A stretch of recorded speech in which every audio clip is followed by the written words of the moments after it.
My sister lied about moving in to support me after my miscarriage, then I heard her say, "She's just being dramatic again on the phone." I, 38 female, had a miscarriage earlier this year after finally getting pregnant naturally following years of infertility and a divorce. My sister, 41 female, Talia told me she was flying in to stay with me for emotional support. She never showed up. When I asked what happened, she brushed me off, then I overheard her telling someone on the phone that I was just being dramatic again. I haven't spoken to her since. This happened 6 months ago. I'm trying to heal, but the betrayal has been eating me alive. Should I ever forgive her? I remember sitting on the couch with the phone pressed to my ear, curled up in a blanket that smelled faintly of lavender and grief. The window was cracked open, the early spring breeze drifting in carried the distant sounds of kids playing and someone mowing a lawn nearby. My body still aches. The bleeding had stopped days ago, but my stomach felt hollow. Empty in a way nothing could ever quite fill. "Talia?" I asked quietly, my voice barely a thread. "Are you still coming tomorrow?" "Of course, Nat," she replied from the other end. I could hear the clink of a wine glass, maybe a laugh in the background. "I told you I'm packing now." "You promise?" I whispered, hating how much I sounded like a child needing reassurance. "I promise. I've got your soup ingredients on my list. We'll make it together, okay?" That was on a Sunday. She never came. I didn't sleep that Sunday night.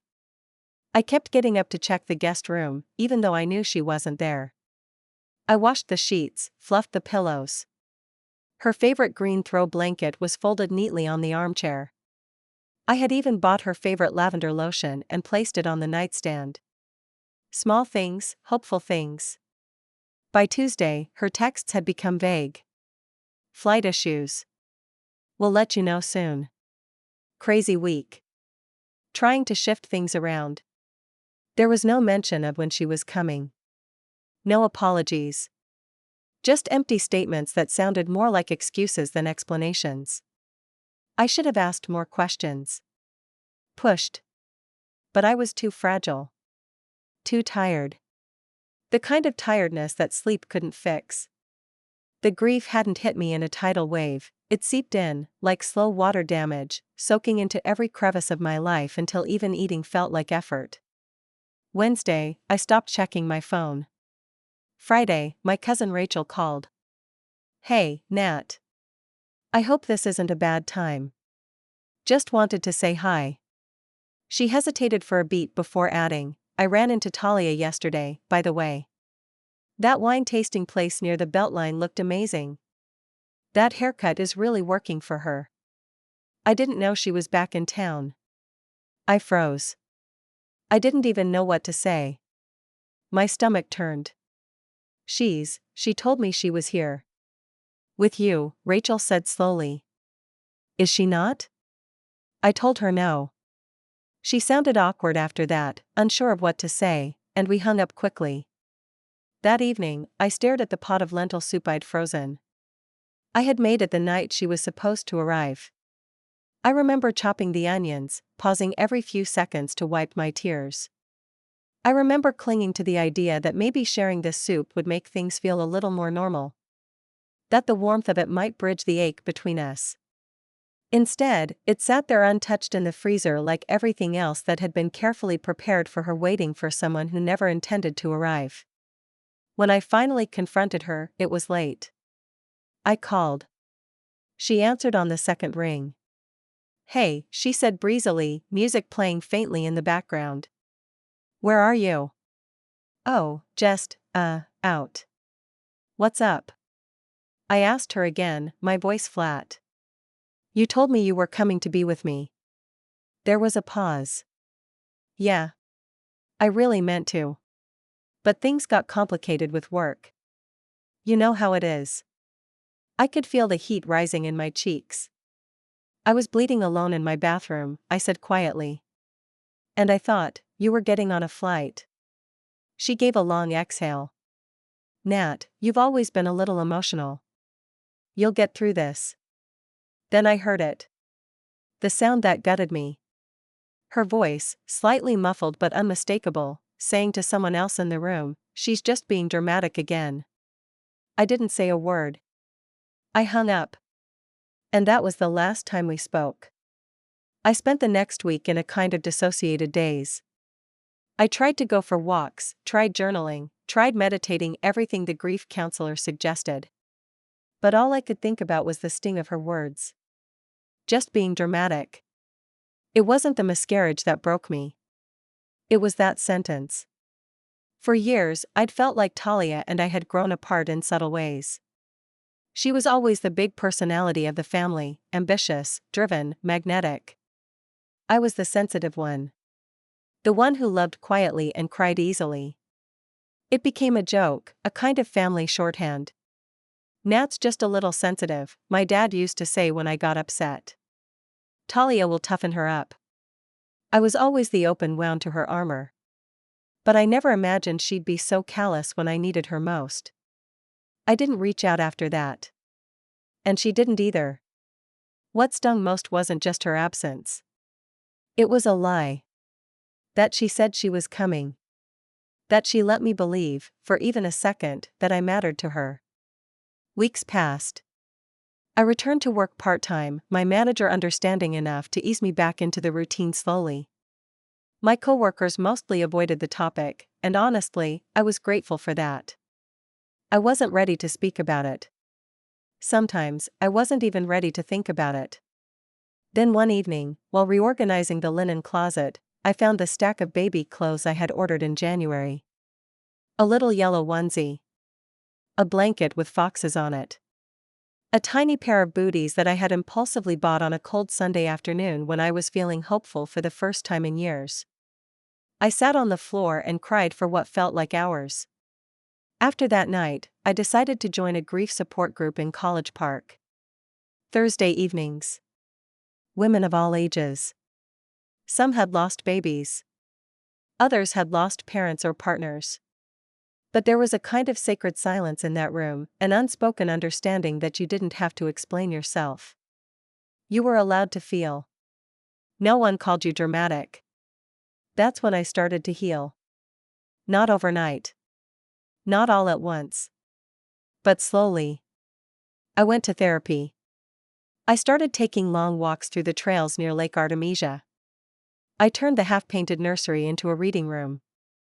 I filled it with books, candles, soft rugs, and a chair I could curl up in. I let it be something that brought me comfort instead of pain. I didn't delete Talia's number. But I muted her messages. I couldn't stand the silence of her absence and the noise of her casual check-ins. Then, one day in September, I received a letter in the mail. Handwritten. From her. I haven't opened it yet. It's sitting in the top drawer of my nightstand, next to an old ultrasound photo I still don't have the heart to throw away. Part of me thinks about opening it every day. Part of me is terrified of what it might say. But mostly, I wonder this: when someone shows you they can't be there for you in your darkest moment, do they deserve to be part of the light when it finally returns? I left the letter unopened for weeks. Some mornings, I'd pick it up, turn it over in my hands like it might give me an answer just through the weight of it. The handwriting on the front was unmistakably elegant, confident, the same script Talia had always used to write birthday cards and thank you notes. The kind of handwriting people admire. I hated how familiar it felt. Part of me wanted to rip it up without reading it.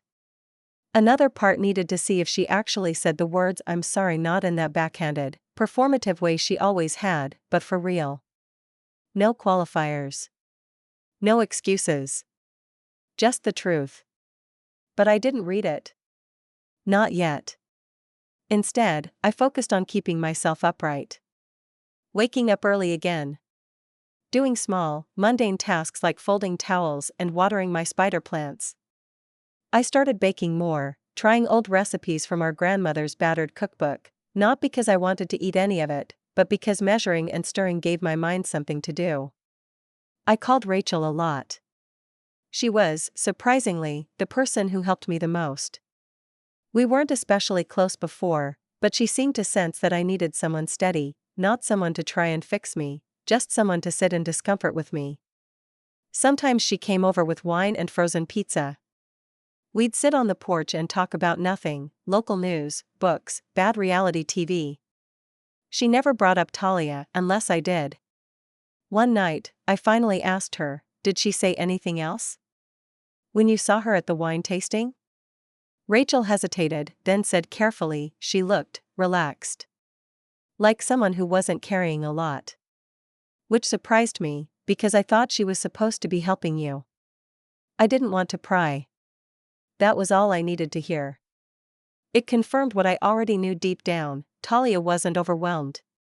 She wasn't stuck in a difficult situation. She had simply chosen not to come. I started writing a lot in those days. Not for anyone else, just for myself. Pages and pages in a journal, where I poured out the version of events no one else got to see. Not even my therapist saw all of it. I wrote about the way I used to admire her. How as a child, I would try on her clothes when she wasn't home, just to feel like I could be a little more bold, more put together. I remembered how she used to let me sneak into her room and sit on the floor while she did her makeup before parties. How she always smelled like citrus and hairspray and possibility. I wrote about the time we drove to Ocean City one summer, just the two of us, and got caught in a rainstorm on the boardwalk. We were soaked through, and we laughed until our stomachs hurt, eating fries out of a soggy paper boat. That was the last time I remember feeling like we were truly close.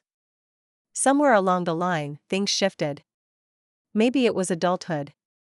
Or maybe it was always like this, and I just didn't see it until I had nothing left but grief to keep me grounded. Because grief reveals everything. Who shows up? Who disappears? Who lies?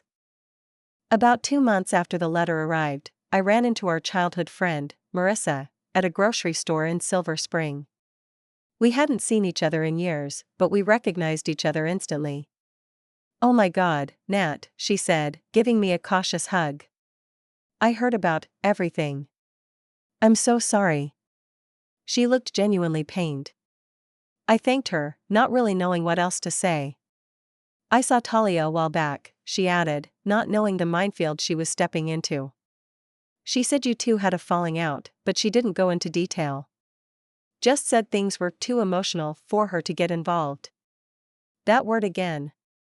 Emotional. As if grieving the loss of a baby was a performance. As if being heartbroken made me less than. As if she was the rational one, and I was just some overly sensitive wreck that needed to be handled with kid gloves. It was all starting to come together now, why she hadn't called, why she hadn't shown up. It didn't work. It wasn't life. It was me. She didn't know how to deal with me in pain. Not when it couldn't be tidied up, or scheduled into a coffee date, or kept conveniently off camera. I drove home in silence after that. Later that evening, I sat in the reading room, my favorite room now. A place that used to be filled with dreams for a future that never came, now filled with sunlight and soft cushions and the scent of chamomile tea.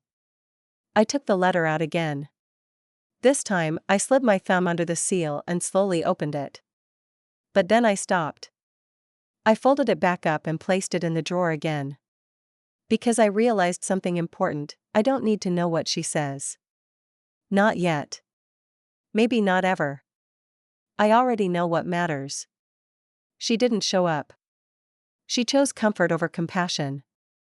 And that silence, her absence, has been louder than any apology she could offer now.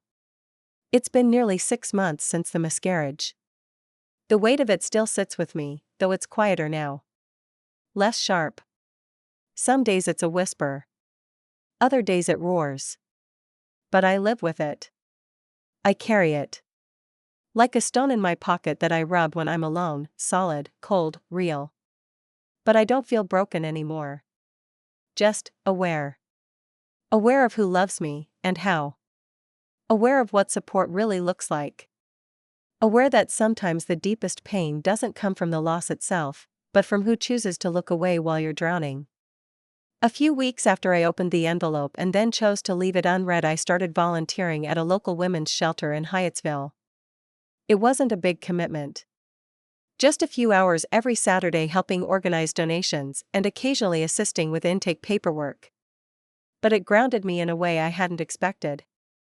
There was something humbling and powerful about being in a place filled with women whose stories had cracked them open in far more visible ways than mine. Women who'd lost homes, fled violence, started over with nothing but their kids and the clothes on their backs. They didn't complain.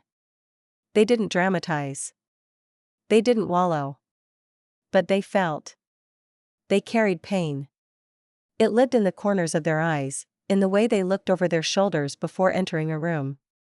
It wasn't loud grief like mine had been, but it was just as real. I realized that pain doesn't have a uniform. And it definitely doesn't need to be palatable for others to respect it. One Saturday, after volunteering, I came home to find 3 missed calls from Talia's number. No voicemail. No text. Just missed calls. That was her move, really. Always calling at random hours, letting the silence speak for her. No commitment. No confrontation. Just a breadcrumb trail of maybe. I ignored it. I was done chasing people who only remembered me when their conscience flared up. But it did get me thinking.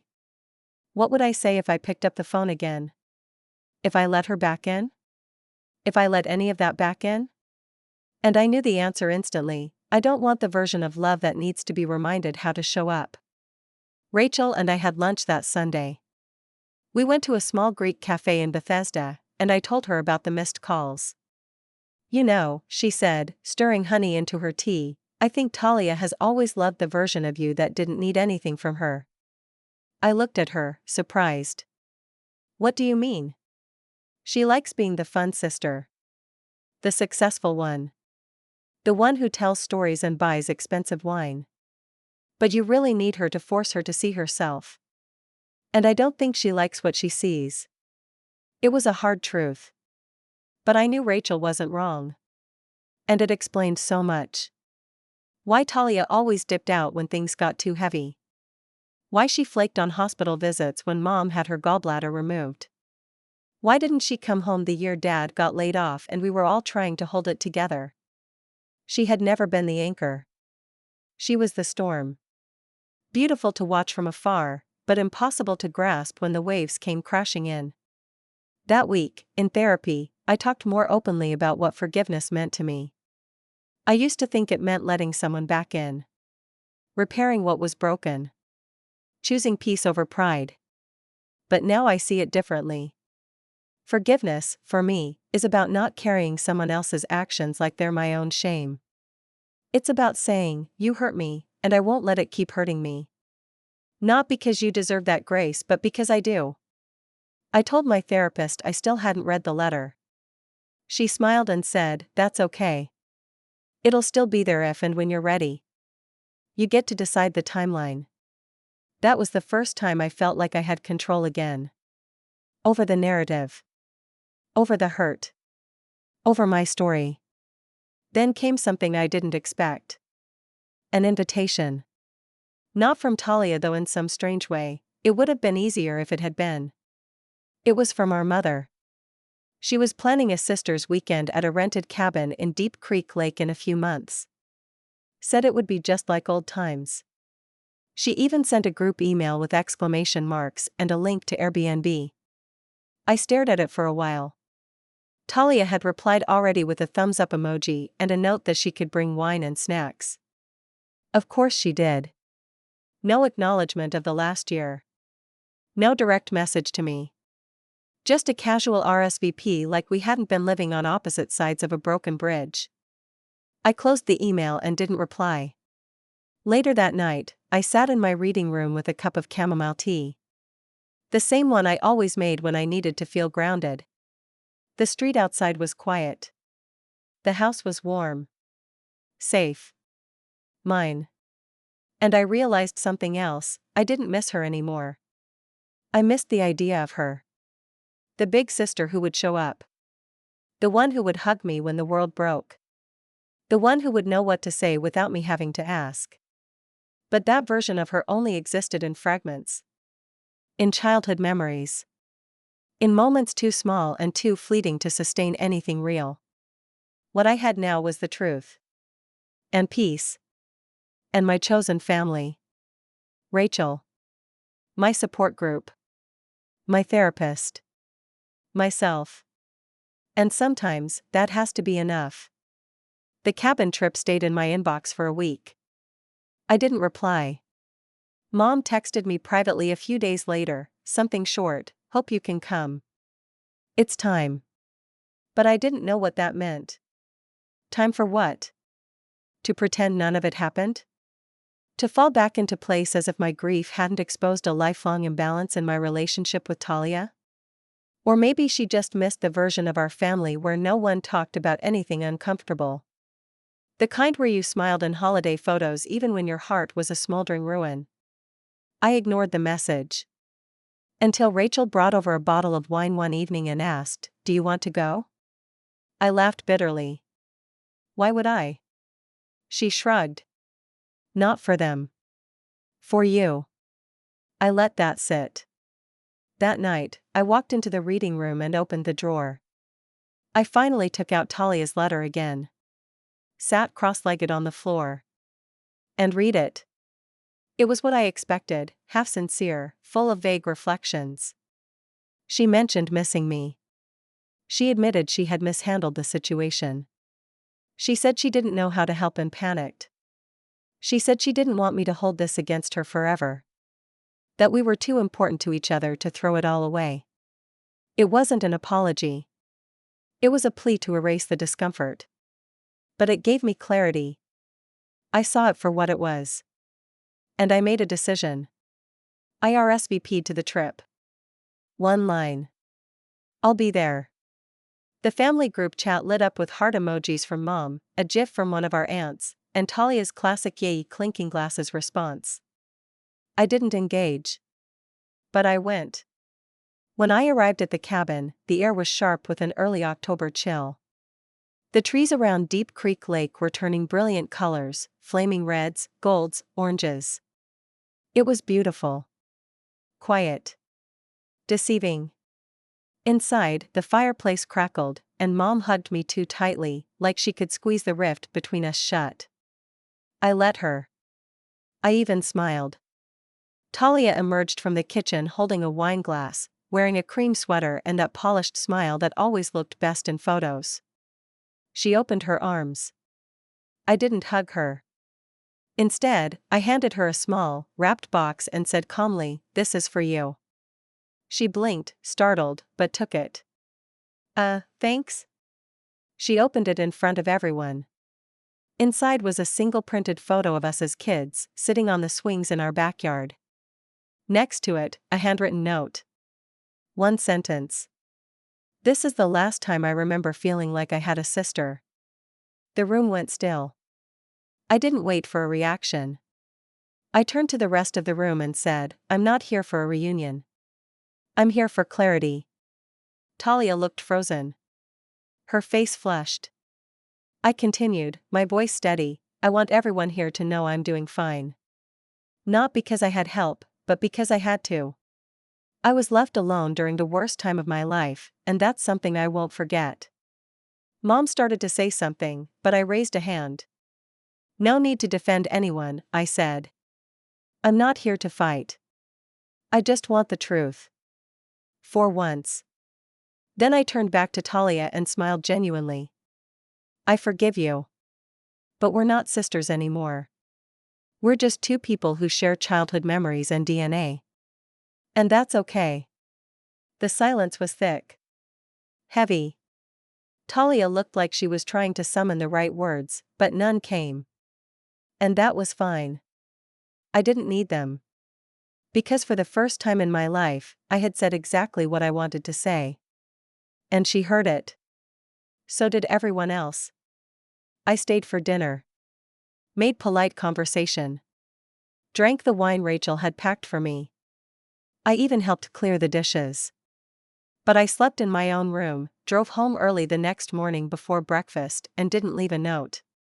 Back in Greenbelt, I walked into my reading room, lit a candle, and sat down in my chair. I felt light. Clean. The revenge wasn't in shaming her. It was in not needing her anymore. in making it clear out loud that I had outgrown the illusion of our bond. That I didn't want to mend something she never valued in the first place. I never blocked her number. But she never messaged again. And that's fine. Because the best revenge isn't silence. It's peaceful. It's wholeness. It's walking away while they're still standing in the ashes, wondering why their words don't work anymore. And that's exactly what I did. I walked away. And I didn't look back.